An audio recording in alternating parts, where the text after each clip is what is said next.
Up, everybody? Mike D checking in here, man. We got a lot going on in hip hop right now. We got a lot going on in music in general, but nothing is bigger than this Cardi B rollout. This Cardi B album. It's been 7 years, and I didn't know which position to take on it. But first of all, she went platinum in a day, in 24 hours, right? And I'm gonna explore that in a minute. But the big news that I saw, and I feel like, and I'll get on my soapbox on this in a minute. Rolling Stone gave Cardi B's album a 4.5 stars out of 5. This is Rolling Stone now.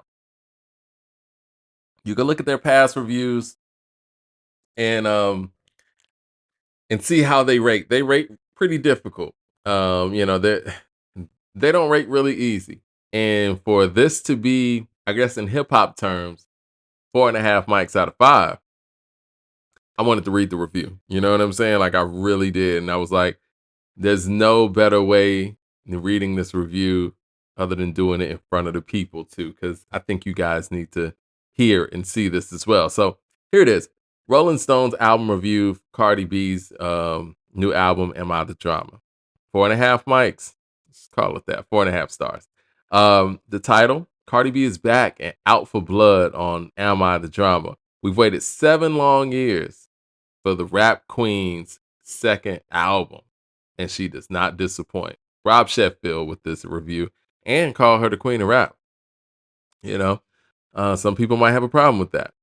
Okay, it starts off. She's back. Cardi B has finally returned with Am I the Drama, one of the most hotly waited second albums in history. Woo! Incredibly, it's been 7 years since the Bronx Queen crashed into the music world with her classic debut album, Invasion of Privacy. You know what? Now, Invasion of Privacy, people are calling a classic. I did see, I want to say it was Rolling Stone. They rated Invasion of Privacy, I want to say over Illmatic or something on an all time hip hop albums list. So they're calling it classic. Invasion of Privacy, that is. Like a one woman explosion of neon hip hop flash, making everyone else sound tame by comparison. Yet, in all those years, the self proclaimed Brimsis has never been far from the spotlight or the headlines without ever making a wrong musical move, scoring hits wherever she's in the mood. Mm. On Am I the Drama, Cardi B makes up for lost time with massive comeback triumph. Standing tall in her bloodier than ever shoes, she's got a long list of scores to settle, enemies to crush, crowns to claim. As always, she brings so much larger than life personality to the party that she could coast the charisma if she could coast on charisma if she wanted to. She does that. Uh, but Cardi's been in the news lately for everything except her music. So it's a trip to hear her finally get to cut loose and have fun. She's out to remind everyone she's looser, wilder, less predictable, and just plain funnier than everyone else in the game. As she declares, all my cars are chauffeured. I ain't touch a door handle in yours. See, I made that rhyme with my with a St. Louis dialect. I mean, she tried to rhyme chauffeur with years. That happened. All right, Eminem has to do something like that. Chauffeur yours. I think he could do it. She lives up to the RuPaul Drag Race inspired album title with her Alfred Hitchcock horror flick artwork because she's always the drama. She kicks off the album. A guy wrote this? Okay, never mind. She kicks off the album with Dead, opening with a collage of newspaper reports about her murderous rampage aimed at rival rappers. But Cardi proves all their fears are true, roasting her foes left and right. As R&B singer Summer Walker coos the hook, I'm collecting body bags like they purses, Cardi warns. I don't even rap no more. I drive hearses. Bitches got some nerve and they be nervous. Don't tell me, tell customer service. Bars. Um, she brings the verb all over the album, with guest shots by everyone from Sexy Drill King Cash Cobain to South African Tyler. She duets with Selena Gomez on the high spirited synth pop banger "Pick It Up," and with Janet Jackson on the '80s R&B style "Principle." In What's Going On, she waves goodbye to the cheating ex-husband. To a cheating ex-husband, you don't like the that I moved on, and I hate that for you. Wonder who she had in mind. Wow, Lizzo slam. They won't even say Offset's name in this article. While Lizzo slams it home with the singing hook from Four Non Blondes, an all '90s rock flex. Okay, yeah, the sample was cool. She bids a bittersweet goodbye to Offset. Okay, they said his name. Mostly bitter on the track, like the touching man of your word, where she laments their divorce over the warped steel drum loop. As a wife, I should have realized when you was hurt, but instead I put my music first, she said, taking the high road when she admits a lot of pressure when a bitch is an icon. But she doesn't hold back from talking tough, saying, you was my twin. You was my person. Said you was me, but the evil version. And when there's the Southern Club raunch of outside. I was gonna say raunchy, but he said raunch of outside with the vicious hook. Next time you see your mama, tell her how she raised a bitch. All right. Has always been a true multimedia pop cultural visionary. Mm. Going from dancing in the strip club to Vine stardom to reality television fame on Love and Hip Hop New York, even starring with Jennifer Lopez and Hustlers.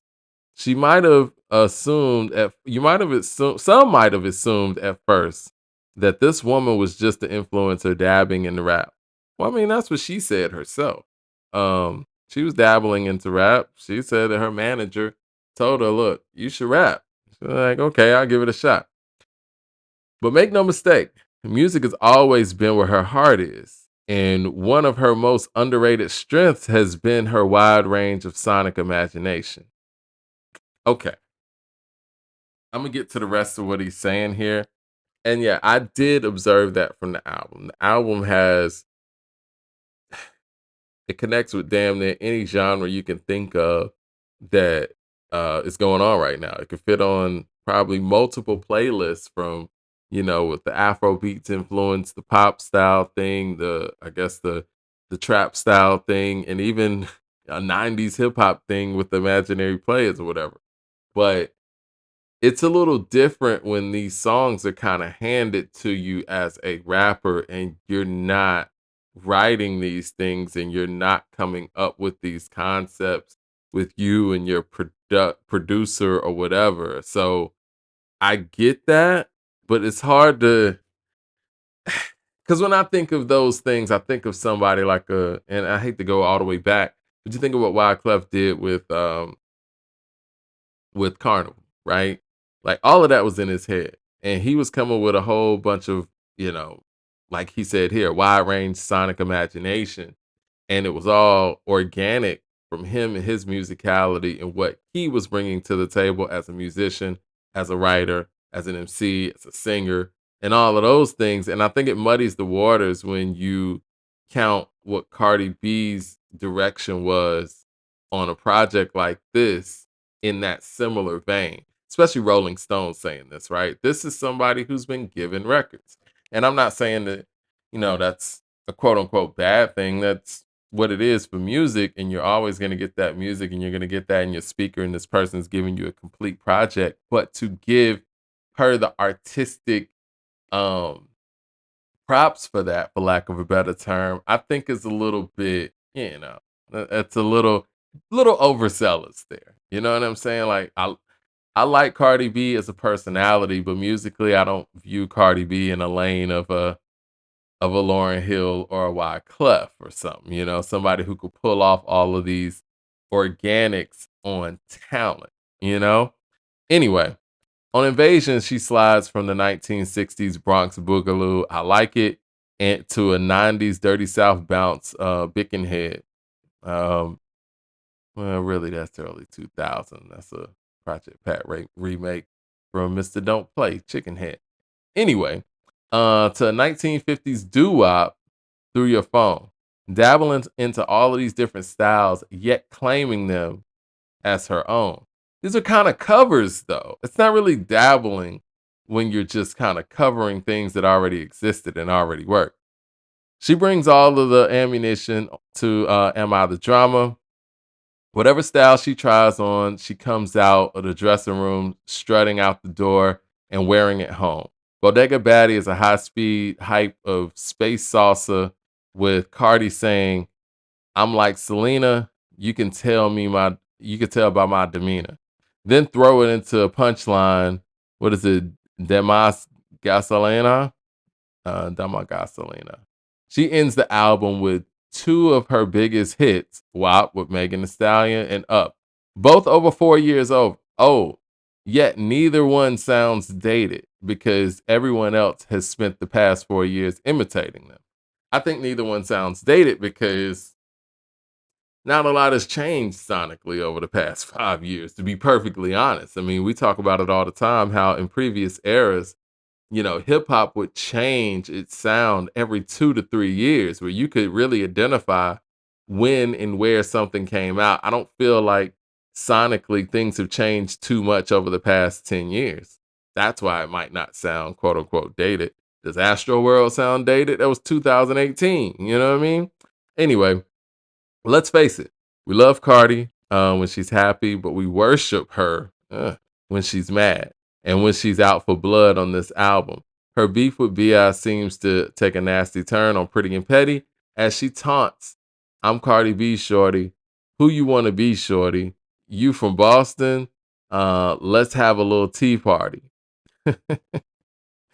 She keeps twisting the knife, asking, why you always at Diddy's house? I heard they comb that kitty out. Imaginary Player seems to put Nicki Minaj on blast. I thought so too. The shit these bitches be bragging about is like shit I was doing like in 2016 type shit. She proclaims, "You bitches don't even know the difference between vintage and archive." Again, this is Cardi doing covers, and again, that's fine. But let's not sit here and act like these are original thoughts and these are things that she should get, artistic props for. These are covers. These are covers, man. Better Than You is a righteous blast of attitude over 70 soul loops that invokes UGK and Outkast's International Players Anthem, I Choose You, with the assistance from Cash Cobain. At this end, the music speeds up into a high key as he reminds everyone who needs reminding that Cardi reigns supreme. It's been a long time since Invasion of Privacy. Keep mentioning Invasion of Privacy. Cardi's had 3 babies since then, and as she just announced this week, she's expecting another child with her boyfriend, NFL star Stephon Diggs.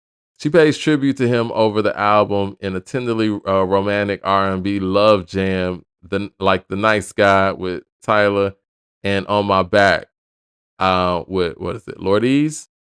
Best of all, they're safe. A poignant duet with Kalani, excuse me. I know, you know that I'm that bitch, right? She says. Sorry, I had to say it in that accent. When I spaz and I crash, you ain't gonna dip, right? Okay.